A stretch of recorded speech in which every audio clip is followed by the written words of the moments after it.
I gotta pay for it at home. All right, so this trap review is going to be a little tiny bit different than the other ones. It's gonna be short. Yeah, it's going to be real short. We're not comparing different brands because at the end of the day, a rat trap is a rat trap. Yeah, that's it. I'm going to be totally honest. I hate on Dukes a lot, but they make fine rat traps. They make perfectly good rat traps. Yeah. They're cheap. You don't need nothing strong. You don't need nothing crazy fast. You just need it to hold a rat. Yeah. So I mean, and honestly, it's good that they're not as strong because if you have a strong trap with a rat, you're gonna break its leg. You'll break its leg real fast, real easy. Twist off and gone. Yeah. So what we're going to hit on the price points. That way you can see, as always, which ones you might want to run. Now, though, we're going to be focusing a lot more today on where you use these specific traps because every one of these traps has their own place. Yep. That's the reason that we have all of them because we run all of them. Sadly, there's not a lot of rats around here anymore. Whenever I was a kid, it was nothing to go out with your dad on a Saturday afternoon and catch 30 of them out of 50 sets. Or accidentally catch a bunch of them while you're beaver trapping. Yeah, but it's not like that anymore. But we're going to go ahead and get started. We're going to start out with the number 110 Conibear. Very, very basic trap. It's a body gripping trap. It's an instant dispatch trap. How much do these run? They're about $4.65 a piece. Yeah, so you're looking at about $5 a piece after tax. Yeah. So really affordable, really cheap, but they're limited. Yep. Because where do you use these at? In a hole. Got to set them in a hole. Got to set them in some sort of a cubby. We tend to make my personal favorite kind of rat trap, and the reason it's my favorite is because of what I was raised doing, is a pocket set. Yep. And all you do, you take a yo-ho, some sort of a small spade, and you dig up into the bank about 12 inches. You slick it up real good, make it look natural, like something's in there a lot. Eye appeal. Yeah, it's real pretty. And you don't just catch muskrats that way. We've caught beavers, we've caught otters, mink. It doesn't matter. If you make it look like something's been there, you're going to catch them. So this is the kind of instance you would use that. You make a pocket set, you find a den, somewhere where they're going in and out, that's where you use it. Yep.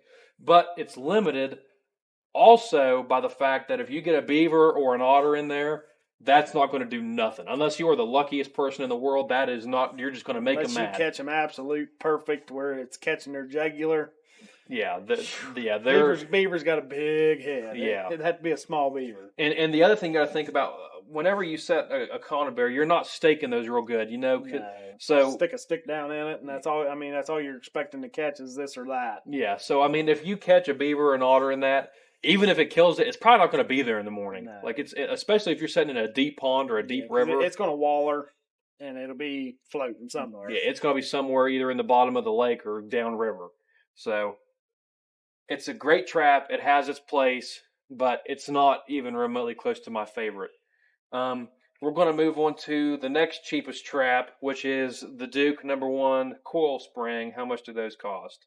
They're about $6.70 a piece. So there you're looking at about $7.50 a piece after taxes, which is still not bad, really. I mean, money's not worth anything anymore anyway, so if you're going to spend it, you might as well buy traps. But these are one of my favorite traps. The reason that they're one of my favorite, for one, I personally like coil springs more than long springs. They take up less space.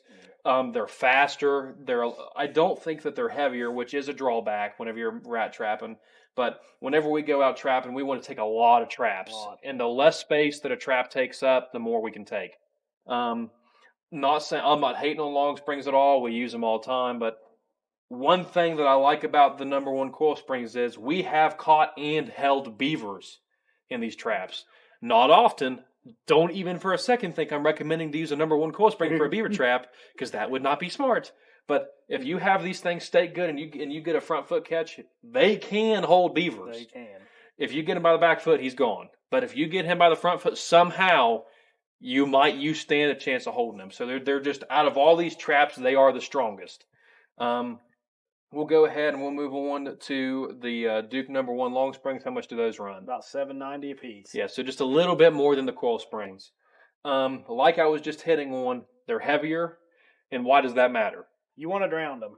You want them to be dead. You want them to be dead as quick as possible.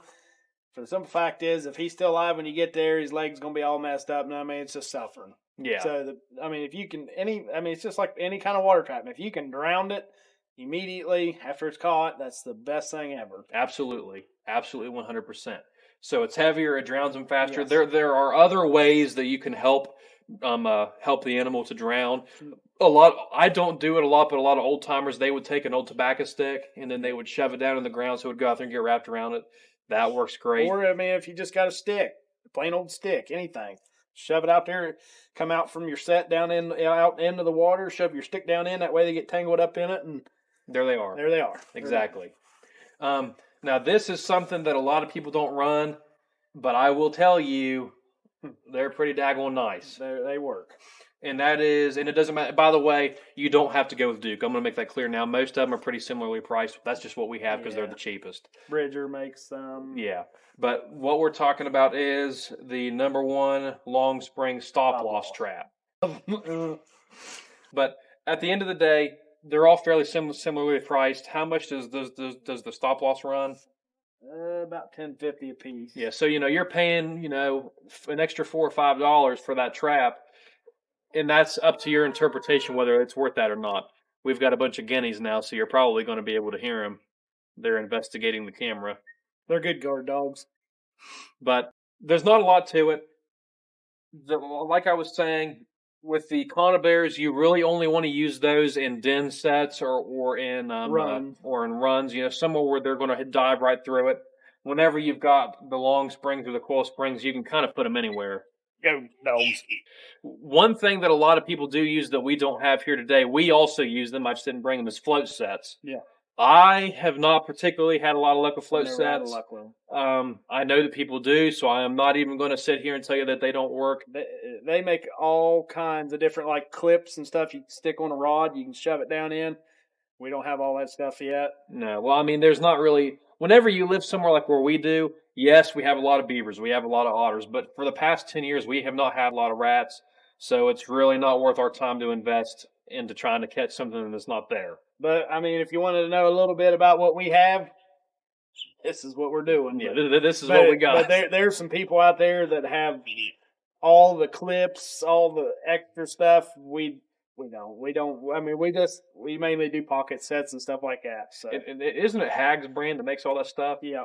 I thought that it was amazing stuff. Yeah, I know that they make really good stuff. I like all their beaver stuff.